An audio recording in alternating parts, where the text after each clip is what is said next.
Mais quelle est la situation du reste du continent au Moyen-Âge? 80% des Européens vivent à la campagne. Depuis le passage du millénaire, la situation des paysans est au beau fixe grâce à un climat favorable. Eux aussi connaissent une petite révolution. Grâce à la charrue et à l'assolement triennal, leur récolte augmente.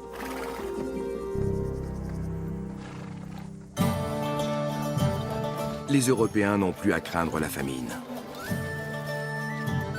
La population double sur le continent. Elle triple même en France, en Allemagne et en Angleterre. Les paysans sont même en mesure de revendre une partie de leur production. Toutefois, ils doivent partager les fruits de leur labeur. 10% de leur récolte, souvent plutôt 7%, reviennent à l'église. C'est la dîme.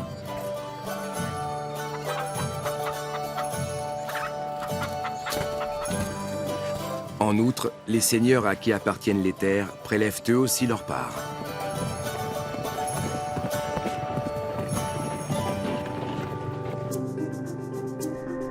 Les Européens sont de plus en plus nombreux à partir tenter leur chance à la ville pour fuir l'oppression et l'asservissement.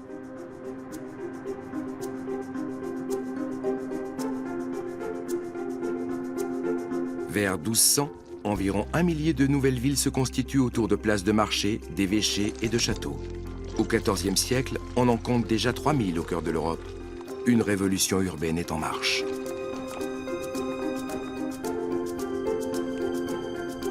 Les enceintes des villes vont symboliser la frontière entre deux mondes. La campagne, à l'extérieur, synonyme d'oppression, et la cité, à l'intérieur, promesse de droits civiques et d'autodétermination. L'ère citadin rend libre. Cette explosion du développement urbain au cours du Haut Moyen-Âge va donner à l'Europe son visage si reconnaissable. Les imposantes cathédrales en constituent un élément emblématique. Un vent de renouveau souffle sur l'Europe. On aurait dit que le monde s'était ébroué pour se débarrasser de sa vieille couche de poussière. Une véritable compétition poussait chaque communauté chrétienne à posséder une église plus somptueuse que sa voisine. Et plus élevée. Tout autour de Paris jaillissent les premiers gratte-ciel du Moyen-Âge, tandis qu'apparaît un nouveau style, bientôt copié sur une large partie du continent, le gothique. Les villes européennes se muent en gigantesques chantiers. Les architectes médiévaux ont leurs édifices dans la tête.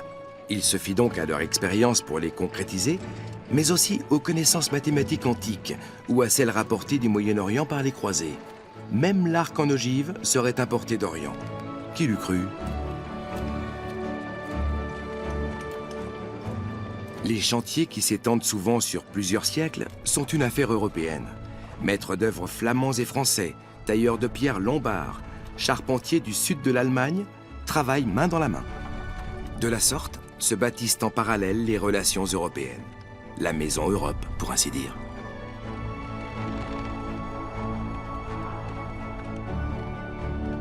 C'est bon. C'est parfait. Jusqu'alors, les donneurs d'ordre étaient les évêques et les souverains. Pourtant, à Lübeck, on érige la première grande église financée par de riches bourgeois, Sainte-Marie. Plus haut édifice en briques du monde, elle symbolise la puissance d'un nouveau groupe social qui joue un rôle de plus en plus influent en Europe, les marchands.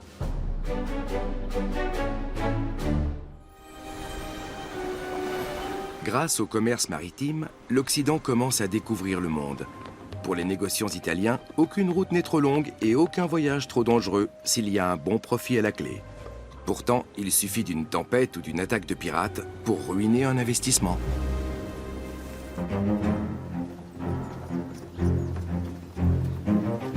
Par voie terrestre, les commerçants transportent souvent leurs marchandises sur des centaines de kilomètres, mettant également en péril leur vie et leur chargement. Au XIIe siècle, afin de ne plus risquer de se faire détrousser, les marchands italiens inventent un nouveau moyen de paiement plus sûr. Chose qu'on nous promet d'ailleurs encore de nos jours.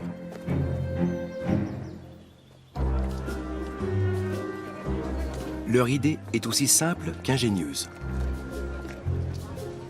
Sur les marchés européens, une fois les transactions conclues, on n'échangera plus de la monnaie sonnante et trébuchante comme jusqu'alors, mais une lettre de paiement, améliorée ensuite en lettre de change, et sur laquelle le commerçant inscrit la somme convenue. Le bénéficiaire et lui seul peut échanger cette lettre contre des espèces. Et ce, partout où l'on fait des affaires. Le paiement sans numéraire vient d'être inventé. Cette méthode révolutionne littéralement le commerce en Europe.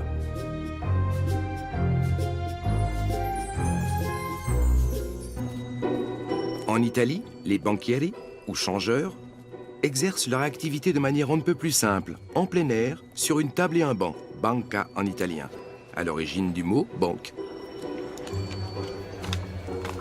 Si le changeur est à court d'argent, on brise le banc et c'est la banqueroute, bancarotta. Les premiers comptoirs ouvrent à Venise, puis dans d'autres villes d'Italie du Nord.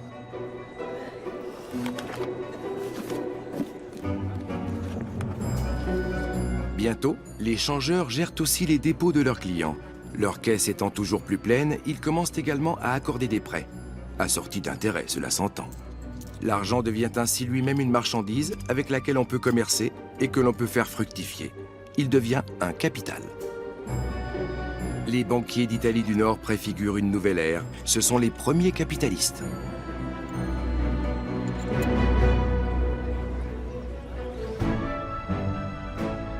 De nos jours, les banques ont une allure bien moins modeste.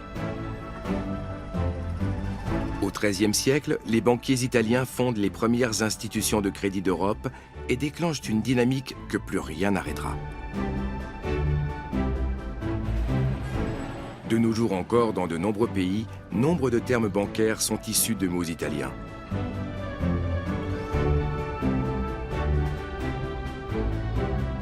Les chiffres font partie du quotidien des centres financiers.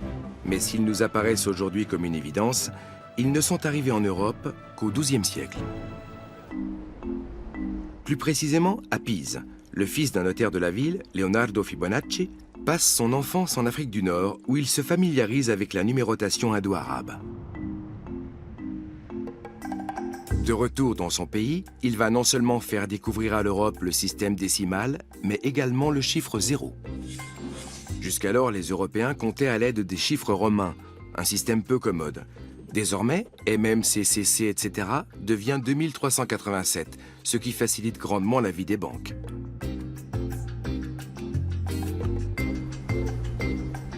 Florence devient le berceau du capitalisme. De puissantes familles de banquiers y vivent.